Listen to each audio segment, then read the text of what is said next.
Latar di tahun 2092, keadaan bumi semakin buruk setelah pepohonan tidak lagi tumbuh. Polusi udara yang memburuk membuat manusia semakin sulit untuk bertahan hidup. Perusahaan raksasa yang disebut UTS membangun rumah orbit baru bagi manusia. Orang kaya yang bisa membeli tiket diperbolehkan untuk tinggal, sementara sisanya tersiksa dengan keadaan bumi yang semakin parah. Mereka yang bertahan di bumi melakukan berbagai cara untuk menyambung kehidupan. Salah satunya bekerja sebagai pembersih sampah luar angkasa yang dikenal dengan sebutan Space Sweepers. Itulah yang selama ini dilakukan oleh Taeho, seorang pemuda asal Korea yang kebetulan tidak memiliki hak untuk tinggal di UTS. Di suatu hari, Taeho turun ke bumi untuk mencari seseorang yang hilang pasca kecelakaan. Dia pergi ke distrik Lost and Found, tempat di mana sesuatu yang hilang akan dikumpulkan dan disimpan. Setibanya di sana, penjaga menunjukkan tubuh anak kecil dengan ciri-ciri yang dia minta pada sebuah peti. Namun sayangnya anak itu bukanlah seseorang yang dia cari selama ini. Taeho pun kembali keluar angkasa untuk melanjutkan pekerjaannya. Sementara itu, sekelompok reporter yang berasal dari bumi berkunjung ke distrik pemukiman UTS. Di sana mereka bertemu dengan Tuan James Sullivan, pendiri UTS yang kini berusia 150 tahun. Walau demikian, dia masih terlihat muda karena kemajuan teknologi yang dia ciptakan. Sullivan menceritakan misi UTS ke depannya untuk menjadikan planet Mars sebagai bumi baru yang nantinya disebut Eden. Dengan teknologi nanobot, pohon kehidupan yang disebut superplant dapat tumbuh dengan baik di sana. Dengan begitu, planet Mars akan layak untuk dihuni dan manusia bisa memulai kembali peradabannya. Dalam pertemuan itu, terdapat seorang reporter yang menuntut keadilan karena 95% populasi manusia masih tertinggal di bumi dengan kondisi yang semakin parah. Dia juga mempertanyakan jutaan sampah luar angkasa yang ditimbulkan UTS, yang dimana itu membahayakan para sweepers, bahkan penduduk bumi, karena bisa saja puing-puing itu masuk ke atmosfer dan terjatuh. Sementara itu di luar angkasa, Taeho tergabung ke dalam sebuah kelompok bernama Victory, yang terdiri dari 4 anggota termasuk dirinya. Mulai dari Kapten Jang sebagai pemimpin, Taeho sebagai pilot, Tiger Park sebagai teknisi mesin, dan sebuah robot bernama Babs yang bertugas menarik sampah dari luar pesawat. Pada dasarnya, mereka yang bekerja sebagai sweepers harus berlomba-lomba mencari sampah luar angkasa untuk ditukar dengan uang. Di saat sweepers lainnya bekerja sama menangkap bangkai pesawat, Taeho dan teman-temannya datang merebut pesawat itu untuk kemudian dijual di sebuah distrik penampungan. Taeho berhasil menjauhkan pesawat dari kejaran sweepers lain. Namun sayangnya dia lengah dan hampir saja menabrak distrik pemukiman UTS. Tidak sampai di situ, kelalaian tersebut membuat pesawat melaju kencang dan menabrak antena satelit yang sedang mengorbit. Pada akhirnya, mereka pun transit di sebuah distrik penampungan untuk menukar semua sampah yang telah mereka dapatkan. Namun, bangkai pesawat yang mereka dapat tidak bisa dijual karena harus dibongkar terlebih dahulu. Sialnya, mereka harus membayar denda karena sudah merusak antena satelit. Lebih parahnya lagi, bendahara mereka yang bernama Porky kabur, membawa semua uang yang telah mereka kumpulkan. Hidup mereka pun semakin sengsara. Suatu ketika, Taeho menemukan seorang anak kecil di dalam bangkai pesawat yang mereka dapatkan sebelumnya. Entah siapa dan dari mana asalnya, anak kecil itu nampaknya warga negara Korea. Tidak lama dari itu, sebuah berita muncul menjelaskan tentang hilangnya robot pemusnah massal yang bernama Dorothy yang diduga milik sekelompok teroris bernama Black Fox. Saat dia mati, ternyata anak itu adalah robot yang dimaksud. Pada akhirnya, Taeho dan teman-temannya berdiskusi dan mereka memutuskan untuk melaporkan Dorothy kepada polisi. Tidak lama dari itu, Taeho memeriksa koper dan tas ransel yang dia temukan di bangkai pesawat sebelumnya. Dia menemukan identitas Kang Hyun-woo yang sepertinya berkaitan dengan Dorothy. Merasa menemukan sebuah petunjuk, mereka pergi ke distrik pemukiman non-UTS. Sesampainya di sana, Taeho menjelaskan bahwa Black Fox dan Space Guard kini sedang mencari Dorothy. Oleh karena itulah, Taeho berencana untuk menjualnya kepada Kang Hyun-woo, salah satu anggota Black Fox, dengan harga mahal. Dengan suara yang disamarkan, mereka melakukan negosiasi sebelum akhirnya sepakat untuk bertransaksi di distrik bisnis. Sementara itu, Dorothy yang tinggal di pesawat mulai menunjukkan kemampuannya saat menghidupkan pohon mati. Saat kembali ke pesawat, Taeho dan teman-temannya dengan kompak mendandani Dorothy supaya identitasnya tidak terungkap. Belum sempat mereka pergi, seorang polisi yang sebelumnya mereka hubungi datang. Dengan cepat mereka menyembunyikan Dorothy dan membuat alasan bahwa mereka telah keliru memanggil polisi. Kapten Jang menjebaknya dan membuatnya seolah-olah menerima suap. Karena takut akan dilaporkan, polisi itu pun pergi meninggalkan mereka. Singkat cerita, Taeho dan Tiger tiba di tempat transaksi. Ketika Kang Hyun-woo muncul dan memberikan uangnya, Space Guard ternyata sudah siap menembak Dorothy dari kejauhan. Belum sempat bertransaksi, Dorothy yang mereka bawa ke dalam tas menghilang. Mereka semua panik, sementara Dorothy berjalan dengan santai ke tengah-tengah pesta di distrik bisnis itu. Semua orang yang melihat Dorothy terdiam sebelum akhirnya mereka pergi saat Space Guard menembakinya. Dengan cepat, Taeho menyelamatkan Dorothy, sementara Kang Hyun-woo terpaksa harus pergi dan membawa kembali uangnya. Mengejutkannya, Dorothy mampu menghalau tembakan senjata hanya dengan menatapnya. Kapten Jang yang melihatnya terkejut dan bertanya-tanya, robot apa sebenarnya Dorothy itu? Setelah berhasil melarikan diri, mereka tidak habis pikir kenapa Space Guard mengetahui rencana mereka. Kapten Jang menduga bahwa Space Guard telah menyadap mereka saat bernegosiasi. Tidak lama dari itu, terungkap bahwa nama asli Dorothy adalah Codename. Kang Hyun-woo pernah menjelaskan bahwa Codename hanya akan meledak jika diberi perintah. Oleh karena itulah, para kru tidak lagi cemas berada di sisinya. Tidak lama dari itu, Codename dan Taeho memetik tomat yang sebelumnya dihidupkan. Setelah itu mereka menjualnya di hanggar pesawat. Orang-orang di sana sangat suka karena sudah lama tidak memakan makanan organik. Singkat cerita, para kru semakin dekat dengan Codename. Salah satunya adalah Babs yang banyak bercerita tentang kisah-kisah masa lalu. Mulai dari dirinya, dulunya dia adalah pasukan robot militer yang banyak melakukan peperangan. Kapten Jang menemukannya di pusat daur ulang lalu memperbaikinya. Kapten Jang sendiri dulunya adalah pelajar yang dilatih sebagai insinyur. Dia sangat pintar dan pandai membuat sesuatu.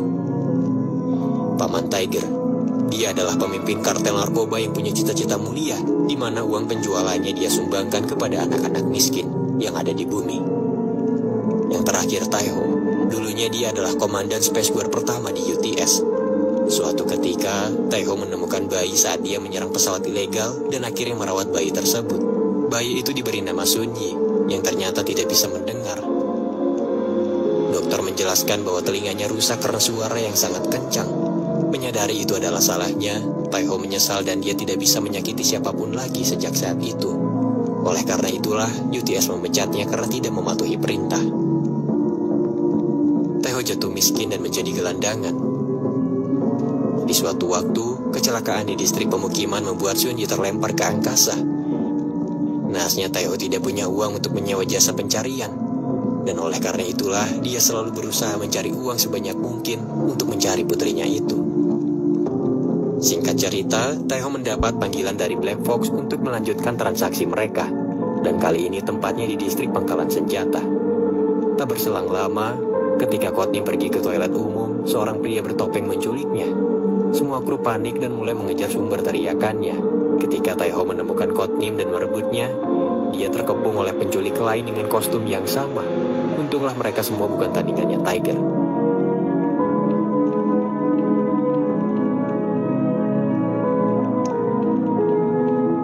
Di lain tempat, Tuan Sullivan melanjutkan pembicaraannya dengan reporter yang menuntut keadilan. Sullivan menjelaskan bahwa dia hanya memilih manusia tertentu berdasarkan sikap. Dia tidak mau dunia baru buatannya diisi oleh orang-orang tidak bermoral yang pada akhirnya akan menyulut peperangan seperti di masa lalu. Sullivan memberikan pilihan kepada reporter itu untuk membunuh teroris Black Fox yang mereka tangkap dengan imbalan dia akan dipindahkan ke UTS. Saat reporter itu terbujuk rayuannya, Sullivan menjebaknya dan menjelaskan bahwa seperti itulah sifat manusia, egois dan serakah. Pada akhirnya, reporter itu harus meregang nyawa karena dianggap sampah oleh Sullivan. Sementara itu, Kapten Jang mengumpulkan orang-orang yang menculik Codename. Ternyata ketuanya adalah seorang kasir bernama Karim yang sebenarnya cukup dekat dengan mereka. Dengan kepintarannya, Kapten Jang berhasil mengungkap identitas mereka yang ternyata adalah anggota Black Fox. Di saat itulah semuanya terungkap bahwa Black Fox bukanlah teroris. Mereka adalah organisasi anti-UTS yang membela bumi. Jika Sullivan bisa menghijaukan Mars yang dikenal tandus, kenapa dia tidak menghijaukan bumi dan menyelamatkan banyak orang? Itulah alasan mereka memberontak. Kang Hyun-woo yang menjadi bagian Black Fox dulunya merupakan ilmuwan UTS yang membuat teknologi nanobot, dan Kotnim adalah putrinya. Kotnim ternyata hanya seorang manusia penderita penyakit langka yang dimana sistem syarafnya rusak. Kang Hyun-woo memprogram nanobot itu dan menyuntikannya kepada Kotnim sebagai langkah terakhir untuk menyembuhkannya. Keajaiban yang tidak terduga adalah Kotnim bisa berinteraksi dan mengendalikan nanobot sesuka hatinya. Dengan kemampuan itulah, Kotnim bisa menyembuhkan tanaman berkat nanobot yang dia kendalikan. Selama ini, Sullivan berencana untuk menyingkirkan teknologi nanobot termasuk Kotnim dan ayahnya, supaya teknologi itu tidak bisa diciptakan lagi. Sullivan ingin dianggap sebagai Tuhan yang secara tunggal menciptakan planet baru di Mars. Nanobot Kotnim hanya bisa dihancurkan menggunakan bom hidrogen yang sangat panas. Oleh karena itulah, Sullivan sudah menyiapkan bom tersebut di distrik penampungan, yang dimana ledakan itu akan membuat distrik tersebut jatuh ke bumi dan memusnahkan semua umat manusia yang tersisa. Tidak lama dari itu, Space Guard di bawah perintah Sullivan datang ke distrik non-UTS untuk mencari Kotnim. Semuanya berpencar dan terjadi kejar-kejaran. Namun untungnya, kru Victory dan Kotnim bisa melarikan diri. Berbagai macam misil mengejar pesawat dan memaksa Taeho untuk melakukan manuver. Namun sayangnya dia tidak berhasil dan pesawat memasuki titik Lagrangian, sebuah pusat di mana puing-puing luar angkasa berkumpul karena tarikan gravitasi. Di area itu terdapat nanobot yang mulai menggerogoti pesawat. Namun untungnya Kotnim bisa mengendalikan nanobot itu dan menyelamatkan mereka semua.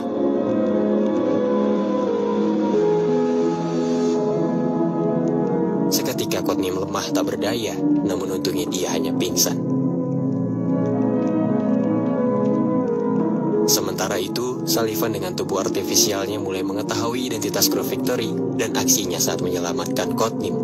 Untuk kedua kalinya, Kotnim gagal bertemu dengan sang ayah. Kru Victory berusaha merawat Kotnim sebaik mungkin. Tidak lama dari itu, Karim menghubungi mereka dan menentukan titik pertemuan baru dengan Kang Hyun-woo. Setibanya di distrik terbengkalai, mereka semua berkumpul dan Kotnim berhasil menemui ayahnya lagi. Semua orang sangat terharu dengan pertemuan itu, termasuk Taeho yang teringat dengan putri kecilnya Sunyi. Tidak lama dari itu, Kapten Jang menyadari ada sesuatu yang tidak beres. Ternyata tempat itu dikelilingi oleh drone UTS yang sudah siap menyergap. Mereka tidak bisa melarikan diri karena radio EMP mengganggu sistem pesawat. Ketika Space Guard muncul, mereka semua membantai kelompok Black Fox dan hanya menyisakan Kotnim beserta kru Victory. Sullivan sengaja melakukan hal itu karena dia mengenal baik siapa mereka. Kapten Jang adalah satu-satunya orang yang hampir membunuhnya saat memberontak karena ternyata dia adalah penganut paham anti-UTS. Taeho adalah mantan komandan favoritnya di masa lalu yang sekarang menjadi gelandangan karena tidak mematuhi perintah. Saat itu, Sullivan menjelaskan rencananya untuk meledakkan Kotnim menggunakan bom hidrogen yang terpasang di distrik penampungan. Dia akan mengkambing hitamkan Black Fox supaya warga UTS tidak mengetahui kekejamannya. Setelah memberi uang dan kesempatan kepada Victory, Sullivan pergi dan membawa Kotnim. Taeho mengambil uang itu tanpa ragu karena memang itulah yang dia butuhkan untuk mencari putrinya. Sementara Kapten Jang dan Tiger mulai berempati kepada Kotnim dan sepakat untuk menyelamatkannya. Taeho pergi ke tempat jasa pencarian, di mana akhirnya pihak mereka bersedia untuk mencari putrinya. Saat menunggu, Taeho mengingat kembali masa-masa terakhirnya bersama Sunyi. Ketika Taeho melihat tulisan peninggalan putrinya, hatinya tersentuh dan akhirnya dia kembali ke pesawat untuk menyelamatkan Kotnim. Semuanya bersiap di posisi masing-masing. Taeho mengambil kemudi, Tiger Park menyiapkan tenaga mesin, Babs dengan tombaknya bersiaga di luar pesawat, sementara Kapten Jang mulai mengeluarkan senjata buatannya. Tanpa sadar, ternyata Space Guard sudah siap menembak pesawat mereka. Namun untungnya mereka masih bisa bertahan ketika misil pesawat mulai mengejar. Kapten Jang menembaki drone UTS dari belakang. Begitu juga dengan Babs yang mulai mengeluarkan ultimate powernya. Dia melompat ke sana kemari dan menghancurkan pesawat satu demi satu. Tidak lama dari itu, Taiho melakukan manuver ekstrim untuk mengelabui misil yang terus mengejar. Setelah berhasil melakukannya, mereka pergi menuju tempat penampungan di mana bom hidrogen itu terpasang dan Kotnim ditahan di sekitarnya. Mereka berhasil menemukan Kotnim, namun sayangnya penyelamatan itu tidak berjalan lancar di mana bom tersebut tidak bisa dijinakkan karena akan meledak saat diretas. Itu artinya tempat tersebut akan tetap jatuh ke bumi, dan satu-satunya cara untuk menyelamatkan Kotnim adalah membawanya sejauh mungkin. Tidak lama dari itu, seorang Space Guard nomor 1 datang menghadang dan mengalahkan mereka. Tiger bangkit dan melawannya sendiri untuk memberikan waktu kepada yang lain.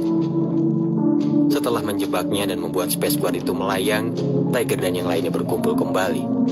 Kapten Zhang menyiarkan siaran radio kepada Space Sweepers lain bahwasanya tempat penampungan akan jatuh ke bumi dan melenyapkan semua umat manusia.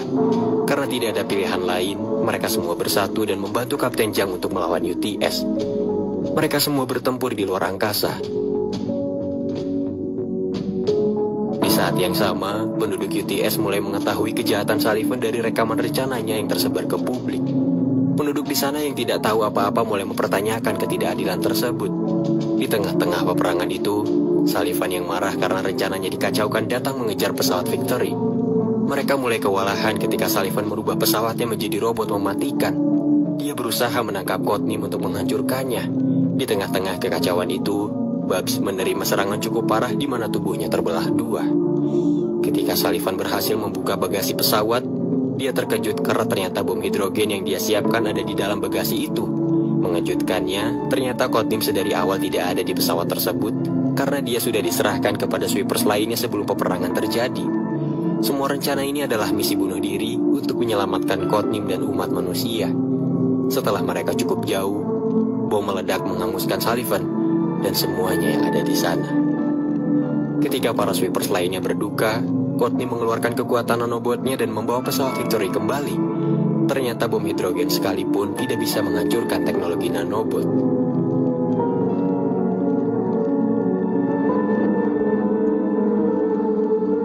Sejak saat itu, UTS dipimpin oleh orang-orang yang tepat.